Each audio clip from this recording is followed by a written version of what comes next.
Uma mudança de perspectiva, capítulo 7 do livro Contentamento, da Nancy Wilson. O contentamento, ele é uma nova forma de ver o mundo. Olhamos para o mundo e para nós de uma forma muito monista, muito centrada em nós mesmos. Nós precisamos olhar para o mundo pela perspectiva do Evangelho, entendendo que Deus está escrevendo a história e nós fazemos parte dessa história. Olha que precioso! Começando então a nossa live, entendendo que nós fazemos parte da história do nosso Deus. Romanos 8:28 diz assim: sabemos que todas as coisas cooperam para o bem daqueles que amam a Deus, daqueles que são chamados segundo o seu propósito. E aqui nós vamos diluir um pouco, essas palavras para entender o versículo. Quando Paulo está dizendo sabemos, ele está dizendo que isso significa que nós estamos familiarizados com essa verdade. Nós sabemos, isso é real para nós. Nós devemos considerá-la com a nossa mente e com o nosso coração. As outras palavras são as próximas: todas as coisas. Todas as coisas. Algumas coisas, poucas, muitas, só as convenientes? Não, ele diz todas as coisas. Cooperam, colaboram, trabalham, para quê? Para este fim, o nosso bem espiritual. E as próximas palavras que vêm após aqui, diz assim: daqueles que amam a Deus. Não é para um incrédulo, é para um povo que é propriedade exclusiva de Deus. 1 Pedro 2, versículo 9, nós vamos investir um tempo aqui lendo esse versículo. Vós, porém, sois raça eleita, sacerdócio real, nação santa, povo de propriedade exclusiva de Deus, a fim de proclamardes as virtudes daquele que vos chamou das trevas para a sua maravilhosa luz. Então, nós fazemos parte de um povo que ele chamou. Essa palavra é para os que creem, é para o povo que o Senhor separou para ele. Deus governa e controla tudo o que acontece para produzir o bem em nosso favor. Deus faz tudo com uma finalidade especial, não aleatoriamente, mas com uma finalidade especial. E enxergar isso é uma grande arma para o contentamento. O descontentamento é uma forma alternativa de ler a vida. Ele não requer aprendizado, ele não requer esforço, porque nós já nascemos resmungonas, reclamonas, essa é a verdade, e desejosas de coisas. Crer nas promessas de Deus abre olhos para ver as coisas boas que Deus tem operado em nós. Ele está nos santificando, Ele está nos fazendo crescer. Imagine se Ele respondesse cada oração nossa de forma imediata. Como saberíamos se somos mulheres fiéis, que confiam nele, que colocam a sua fé no Senhor? Como saberíamos se somos mulheres de fé se nunca precisássemos confiar nele? Pensem, tudo coopera para o bem, para a sua vida espiritual.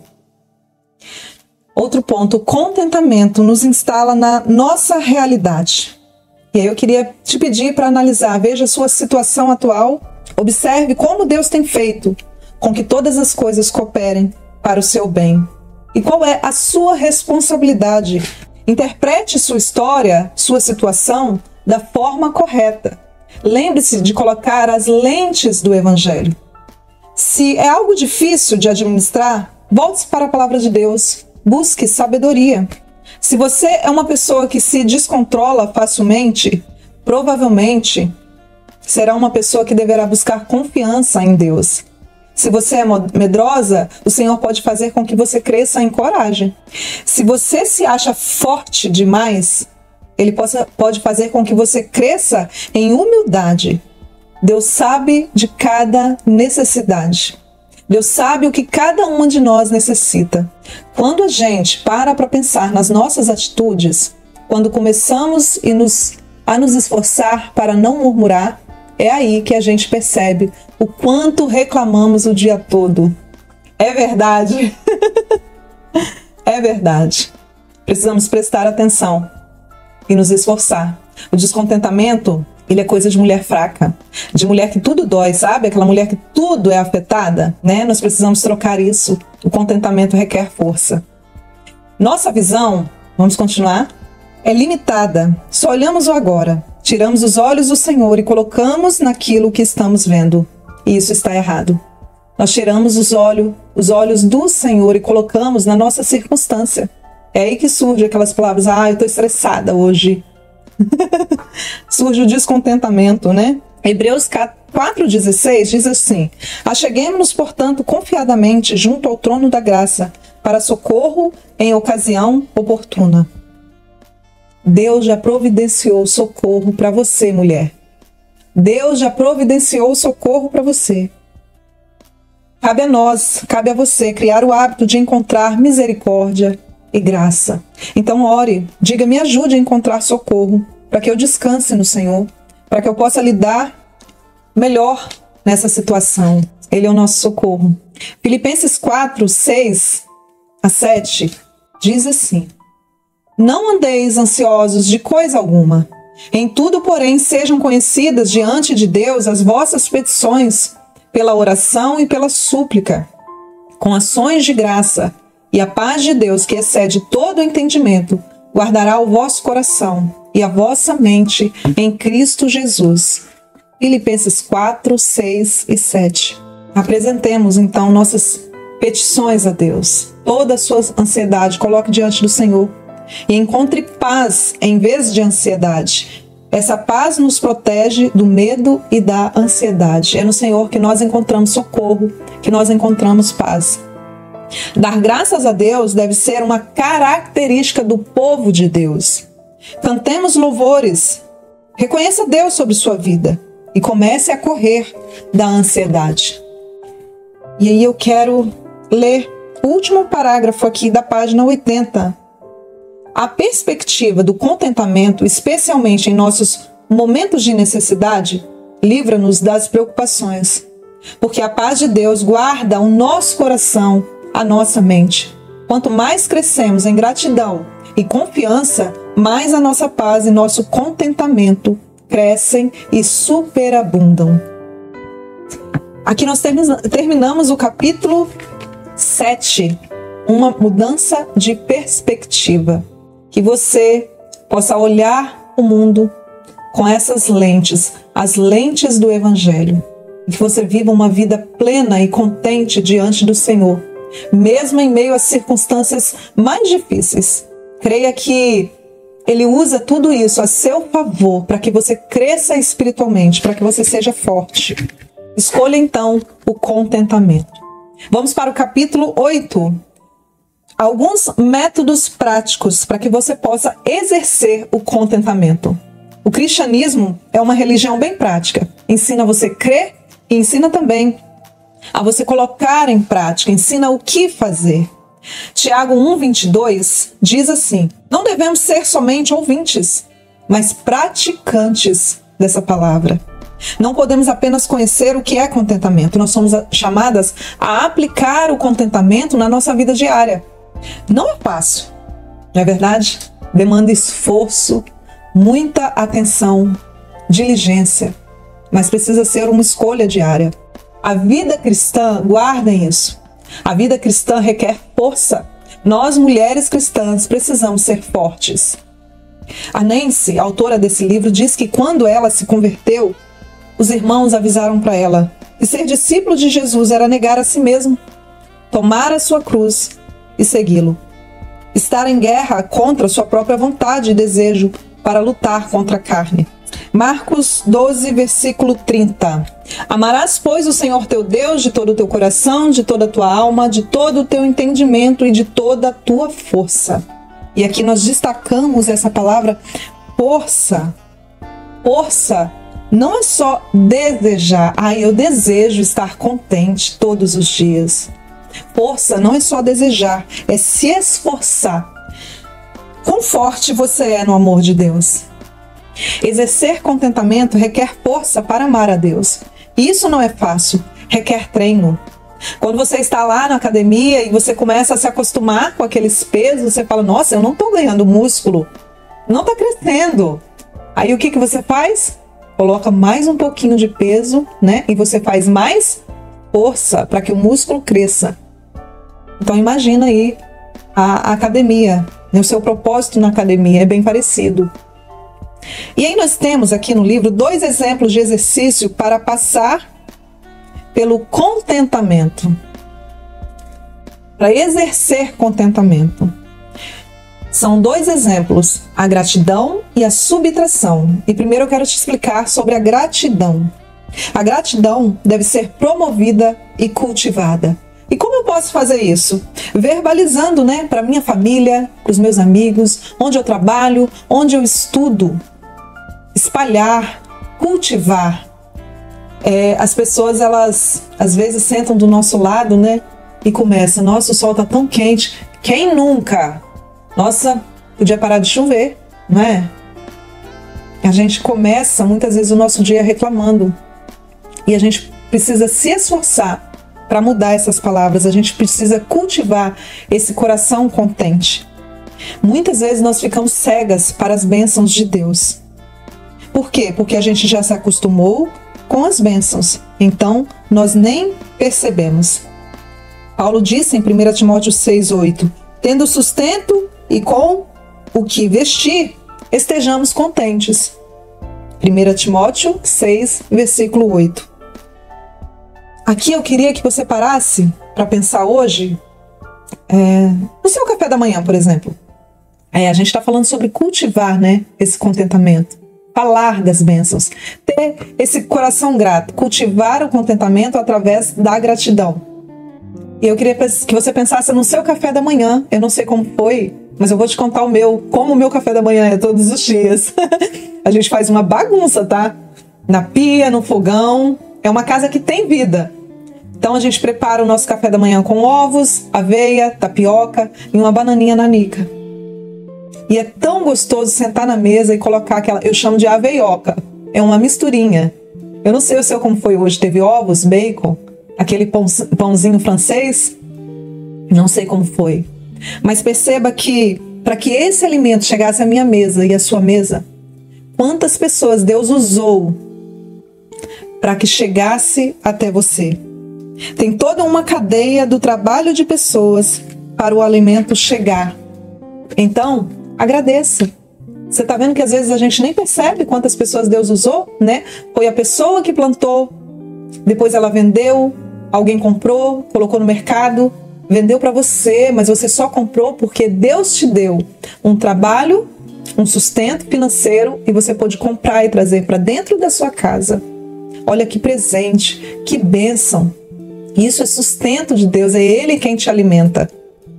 E aí eu queria falar um pouquinho sobre roupas, porque o versículo diz assim, ó, tendo sustento e com o que vestir, estejamos contentes. Né? Então nós falamos do alimento, vamos falar das roupas.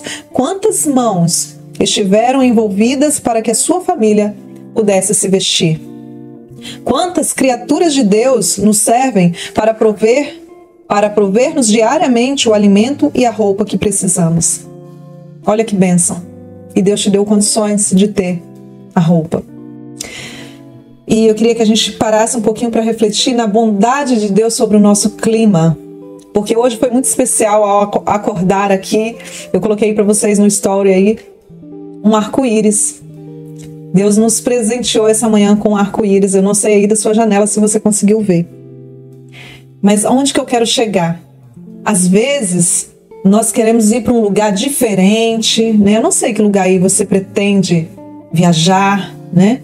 Às vezes a gente quer ir para um lugar diferente para só lá estar contente, lá contemplar a criação de Deus. Você pode abrir a janela da sua casa, olhar para o céu e dizer obrigada, Senhor. Que coisa linda. Foi tão precioso a nossa manhã com aquele presente, aquele arco-íris. Então, a gratidão precisa se tornar um hábito. Ela é o primeiro exemplo de exercício para que você possa ter contentamento, para que você possa cultivar o contentamento na sua vida. O segundo exemplo é a subtração. Diferente, né? Olha, Jeremias, um pastor puritano que a Nancy sempre está ali falando as palavras dele no livro, ele diz que outra forma de contentamento é a subtração. Um homem chega ao contentamento não por acrescentar mais a sua condição, mas pelo contrário, por subtrair de seus desejos de modo a tornar suas vontades e circunstâncias niveladas e iguais. Diminuir o nosso desejo para ser mais igual àquilo que a gente tem. Às vezes o nosso desejo está num patamar tão alto, chega a ser estressante, irritante. Então, a gente precisa equilibrar esse desejo. Charlotte Mason, uma educadora que eu admiro muito. Todas as coisas importantes são simples. Assim ela diz. Essa é a frase de Charlotte Mason. Todas as coisas importantes são simples. Pare para pensar. Não importa o quanto você pagou num brinquedo para o seu filho. O que é mais importante quando você entrega um brinquedo para ele? O tempo que você gasta brincando com seu filho. Olha que simplicidade. Não é, ele não sabe nem o valor que você deu naquilo. Não é? Às vezes a gente compra coisas para agradar outras pessoas, não é nem a gente. Ou então porque tá todo mundo comprando, a gente vai assim, ó, sendo carregado pelas massas. Nós precisamos ser diferentes. Sabe aquela frase que a mamãe sempre falava pra gente, você não é todo mundo? Desculpa entrar nesse assunto aqui, né? Então, é para você também, é para mim, é para você. Nós não somos todo mundo. Eu não preciso comprar algo para impressionar ou porque tá todo mundo comprando. Lembra das lentes do Evangelho? Pouco importa se você tem uma cozinha chique. O que importa é marcar a vida de sua família, dos seus filhos, do seu marido, com um alimento gostoso que você fez para nutri-los. Preste atenção. Pouco importa se sua cozinha é chique. O mais importante está na simplicidade. Às vezes a gente coloca nosso desejo numa altura tão grande que a gente se queixa do que tem. Então nós precisamos trabalhar com a subtração. Nós precisamos entender que o contentamento ele precisa estar no processo. Vou ficar feliz ou eu sou feliz no processo? A gente sempre tem que parar para prestar atenção nisso. Às vezes você coloca uma meta aí de emagrecimento. Eu quero emagrecer 5 quilos. Mas você vai ficando frustrada. Porque esse dia de emagrecer os 5 quilos nunca chega. Você vai malhando, você vai pegando peso, você vai correndo e o processo está difícil. Olha, se você emagrecer meio ou 1 quilo, comece a dar graças. Fique feliz. Fique feliz. Aqui eu queria falar um pouquinho da casa da minha sogra, mas antes eu quero falar uma frase que a Nancy deixou para nossa reflexão. Ela diz assim: plante flores ao redor de chalés, não só ao redor de mansões. Plante flores ao redor da sua casa, da sua simples casa. Não espere ter uma mansão para plantar flores. E aqui onde entra a casinha da minha sogra, um lugar extremamente simples, mas quando você abre o portão, gente, tem tanta plantinha linda, tem tanta coisa linda, você quer carregar para casa. Sabe, aquele quintal limpinho, aquele quintal arrumadinho, bem cuidado. Ela está feliz com o que Deus colocou nas mãos dela. E é um grande exemplo para mim. Um grande exemplo. Então, plante flores na sua casa simples. Não espere ter uma mansão para cultivar, para cuidar. Às vezes, nós oramos descontente e reclamamos por que Deus não responde a minha oração. Nós já oramos descontente. Nós já estamos tão frustradas, tão ingratas. Nós reclamamos que Deus não responde a nossa oração. Quando o nosso contentamento repousa sobre a soberania e a vontade de Deus, é aí que nós estamos salvas e seguras. Quero ler para vocês a página 90 para a gente terminar. O que Deus está lhe ensinando em suas circunstâncias? Que colheita está por vir de sua plantação? Seria paciência, contentamento, humildade e gratidão?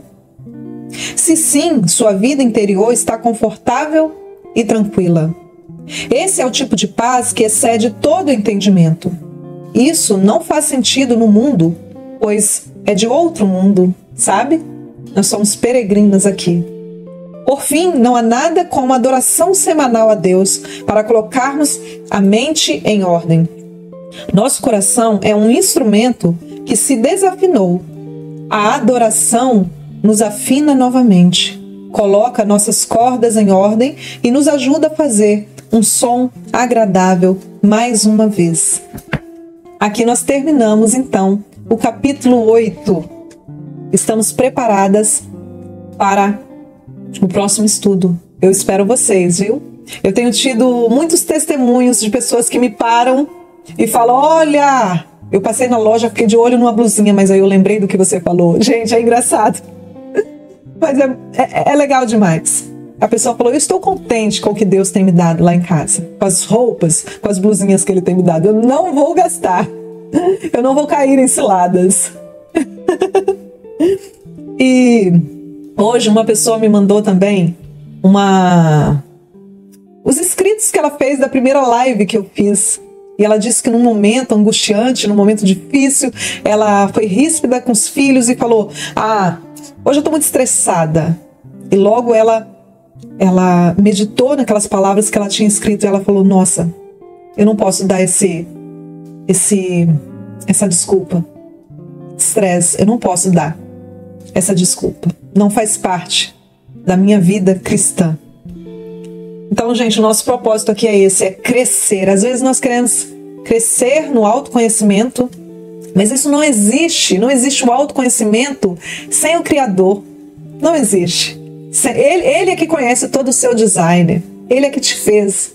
Então, se você quer ser forte, se você quer aí romper as barreiras, caminhar contente, obediente, independente das circunstâncias, você precisa estar diante de Deus. Você precisa ter uma vida espiritual ativa, caminhar com uma mente bíblica. Vamos orar, mulheres? Vamos orar? Senhor, mais uma vez nós queremos louvar e exaltar o Teu santo nome pela Tua bondade, pelo Teu poder. Muito obrigada, Senhor, porque o Senhor é fiel. Ainda que infiéis, o Senhor nos olha com misericórdia, com graça, Deus. Ó Pai, nós queremos pedir perdão pelos nossos pecados, pelos nossos erros. Nós clamamos, ó Deus, pelo Teu perdão. Deus, nós clamamos por socorro, por ajuda, ó Deus. Porque nós queremos nos posicionar no meio do mundo corrompido, no meio de uma cultura pagã. Nós sabemos, ó Deus, quantas vezes nós desonramos o Senhor porque nós andamos descontentes, tristes, estressadas. Ó Deus, nós queremos te honrar com a nossa vida, com os nossos atos, ó Deus. Que o Senhor nos dê força, Pai, coragem para prosseguir, olhando para o alto, colocando as lentes do Evangelho, para que a gente caminhe em obediência e que a gente tenha uma vida plena diante do Senhor. Obrigada, Deus, por tudo que o Senhor tem feito na nossa vida, por tudo que o Senhor tem nos dado. As bênçãos que o Senhor derrama são incontáveis e nós não merecemos. Mas nós louvamos o Teu nome, ó Deus, porque a Tua graça é infinita. Obrigada, Deus. Muito obrigada. Em nome de Jesus. Amém. Amém. Amém. Muito bom ter você aqui.